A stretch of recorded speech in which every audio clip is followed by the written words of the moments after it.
que seria o Azure em si? O Azure seria mais ou menos isso aqui, onde você tem a parte inferior ali, que são os data centers, a parte física mesmo, que pertence à Microsoft. A parte de cima já é a abstração dessa camada física, que seria a parte, por exemplo, de IaaS, que é infraestrutura como serviço, e onde você tem os três principais pilares, que é Compute, Storage e Network. Acima disso, você tem a camada de plataforma como serviço. Ali, como você pode ver, tem vários serviços, onde a Microsoft também abstrai a camada inferior. Ela abstrai a camada de hardware, parte física dos data centers, e também abstrai a camada de infraestrutura como serviço. E ele já te entrega alguma coisa como plataforma, ou seja, não tem servidores que você precisa fazer patch, atualizar, nem nada disso. A Microsoft já te entrega o serviço, você vai ali deployar esse serviço e vai utilizar ali a parte de gerenciar a parte de dados e o middleware para cima. Então, depois a gente vai entrar no detalhe do que é plataforma, o que é IaaS, PaaS, SaaS, mas aqui é só para você ter ideia do que são os serviços do Azure. E para entender ainda melhor, quando a gente fala de nuvem, o que é o Azure nada mais é do que grandes estruturas como essa aqui, que são grandes data centers, que estão ali interconectados com centenas de quilômetros de fibra ótica, com milhares de servidores, de storage, etc., exatamente para suportar a criação de workloads dos clientes que estão utilizando os serviços do Azure. Então aqui, como vocês podem ver, são grandes data centers, e aqui que a escala traz a questão do custo, diminui o custo. Porque data centers como esse aqui são vários data centers conectados. Como a Microsoft constrói esses data centers e opera eles de uma forma bem com a melhor questão de eficiência desse data center, é ali que você tem a vantagem da escala e que diminui o custo para os clientes. Dessa forma, você tem um poder de processamento, o custo de processamento muito menor que se fosse um data center que você tem que operar, porque o custo, se você colocar tudo na ponta do lápis, questão de energia, de espaço físico, você tem que alugar, você tem que comprar, etc. Tem questão de gerador de diesel, contrato com esses fornecedores, quem vai fornecer o diesel, questão de UPS, troca de baterias, manutenção de baterias, tudo isso você colocar na ponta do lápis, ali por exatamente você ter uma escala maior, pessoas especializadas em gerenciar data center, o custo seu vai ser menor na hora que você vai colocar a operação dos seus workloads. Então essa é uma das vantagens principais. E o que você pode fazer com o Azure? Então, na verdade, o Azure hoje ele tem mais de 100 serviços, diferentes serviços, em diferentes áreas, para poder você conseguir trabalhar com as suas aplicações, com os seus bancos de dados, com os seus armazenamentos, com serviços de IoT, Machine Learning, Analytics, etc. Então, hoje, o Azure é uma plataforma para suportar as empresas a trabalhar com qualquer tipo de workload. Está aberto para também, exatamente, empresas de qualquer tamanho, desde empresas pequenas, startups, até grandes corporações, utilizam o Azure no seu dia a dia para poder rodar suas operações. E aqui, esse aqui é o portal do Azure, então tudo começa aqui. E aqui a gente vai abrir um pouco os serviços que tem disponíveis no Azure. Como eu falei para vocês, são centenas de serviços. Se eu colocar aqui em todos, vocês vão ver que eles são separados aqui, serviços gerais.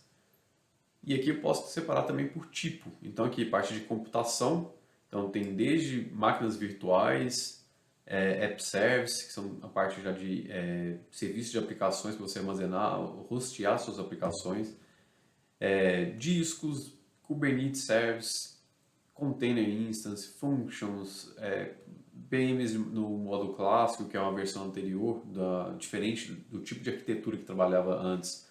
Um portal anterior do Azure, ele trabalhava com essa versão clássica, ele não trabalhava com a arquitetura que é chamada ARM, que é o Azure Resource Management.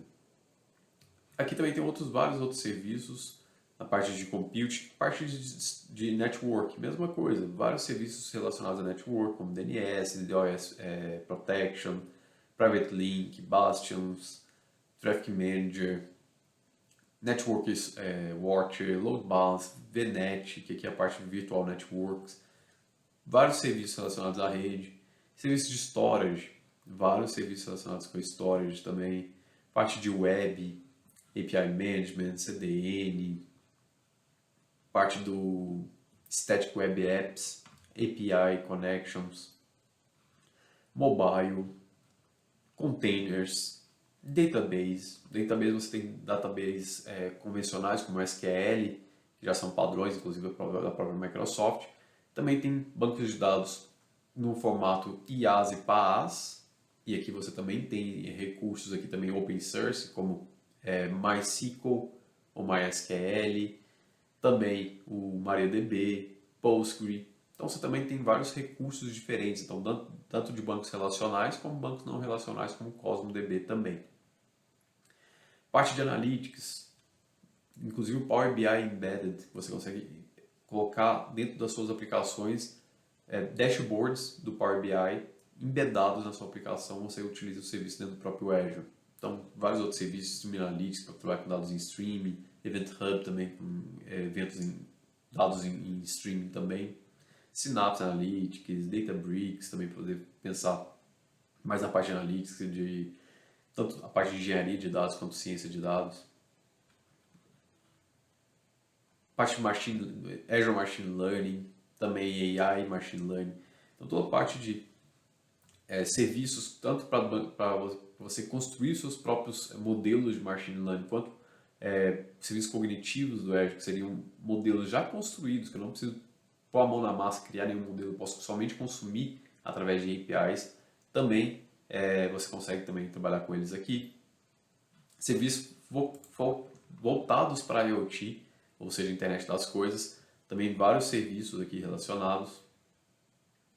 Mixed Reality, tem alguns serviços novos aqui relacionados a isso. E a parte de integrações, então aqui o principal mais utilizado hoje é o Logic Apps, onde você tem vários conectores, que você trabalha tanto com recursos do próprio Azure, interligar eles diretamente, ou mesmo com APIs externas, com diferentes APIs, diferentes serviços, você conectar exatamente para você receber dados de outras aplicações, receber dados de outras frentes ou de outras APIs externas, receber essas informações, conseguir manipular elas dentro do Azure, processar elas utilizando o poder de processamento das máquinas, todo o poder de processamento que o Azure dá, a escala que ele tem, você processar isso e trazer a informação necessária para a empresa, para o seu negócio, etc. Aqui também serviços de identidade, então toda a parte do AD, o Azure depende disso, inclusive outras aplicações da própria Microsoft como o Office 365, Dynamics 365, todos eles dependem do Active Directory do Azure. Então, se você tem 365, se a sua empresa tem 365, você tem que ter um login, ou seja, o seu usuário tem que estar criado dentro do Azure Active Directory para você ter acesso a esses recursos também. Questão de segurança, hoje cada vez mais tem mais recursos relacionados à segurança, a gente tem visto grandes desafios, as empresas estão cada vez mais sendo desafiadas pelos ataques que têm acontecido com uma frequência muito grande e ataques muito complexos, ataques bem poderosos de grandes organizações criminais que estão utilizando cada vez mais financiamento dessas organizações criminosas para poder trazer algum recurso financeiro das empresas que eles estão atacando. Então a gente tem visto, esse ano inclusive teve um dos maiores ataques do mundo lá fora, com empresas brasileiras inclusive sendo atacadas lá fora, e aqui no Brasil também tem crescido bastante. Então cada vez mais as empresas estão focando muito o olhar aqui na questão de segurança, e aqui também tem vários recursos de segurança para você pensar numa estratégia, montar uma arquitetura bem estruturada para você garantir cada vez diminuir o máximo possível a superfície de ataque e garantir que os seus recursos vão estar protegidos da melhor forma possível. Questão de DevOps, então vários recursos aqui também relacionados a DevOps. Parte de migração, então tem serviços gratuitos para que ele faça o assessment dentro do ambiente do cliente.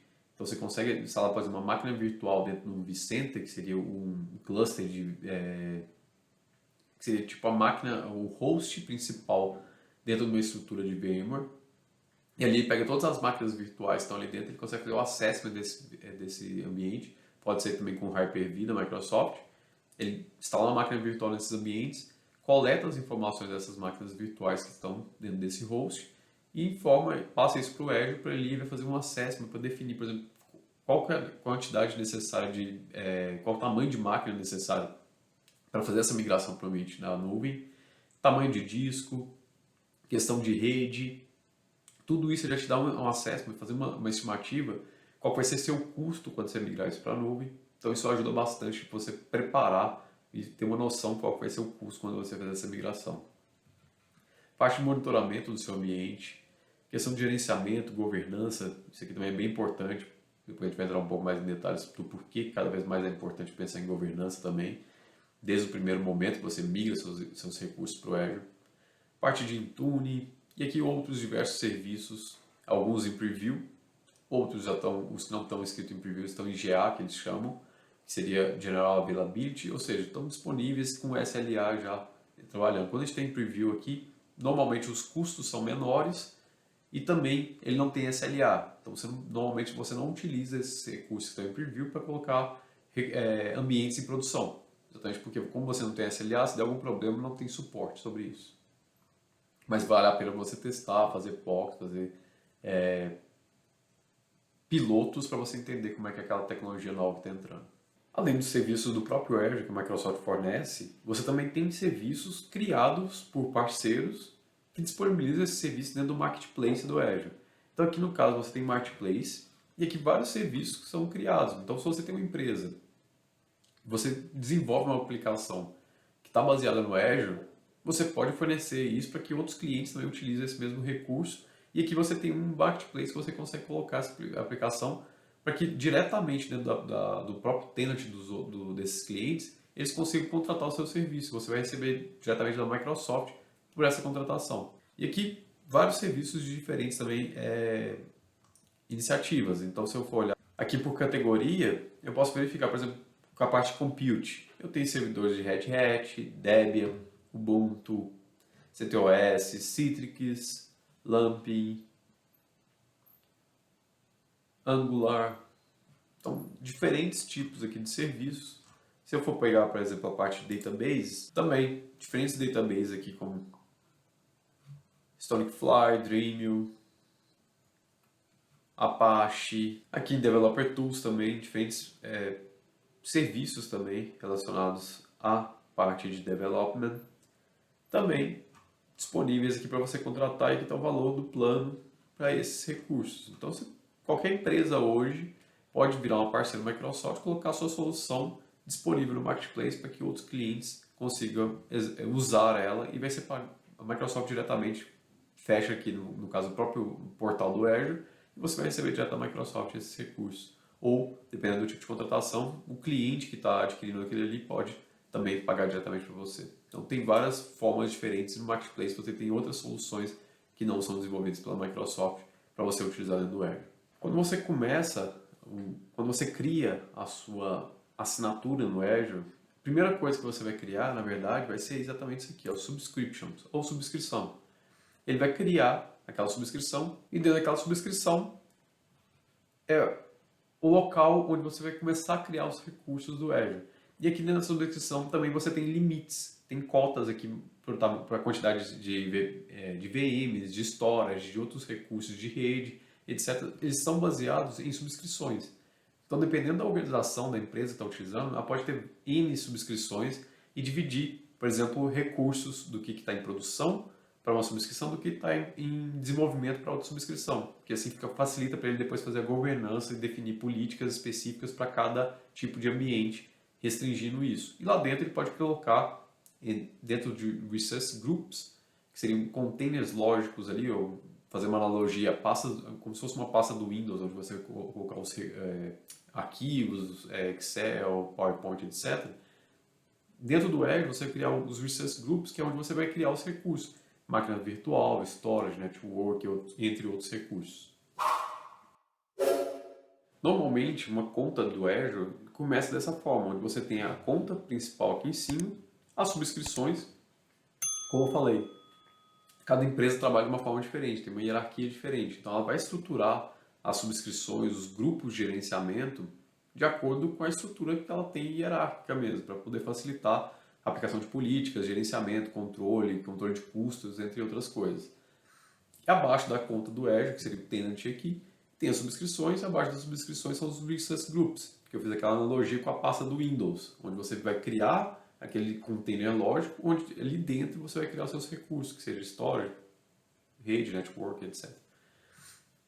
Embaixo disso, dentro de cada Resource Group, tem os seus próprios recursos. Como eu falei, aqui você vai criar os seus recursos. Cada recurso tem que estar dentro de algum Resource Group.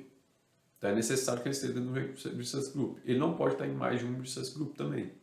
Então aqui ele é exatamente isolado por esse Recess Group e ele vai facilitar tanto a questão de dar permissionamento, quem vai precisar acessar aqueles recursos, aquela aplicação, etc. Também questão de políticas, questão de custo também facilita para você verificar tudo isso.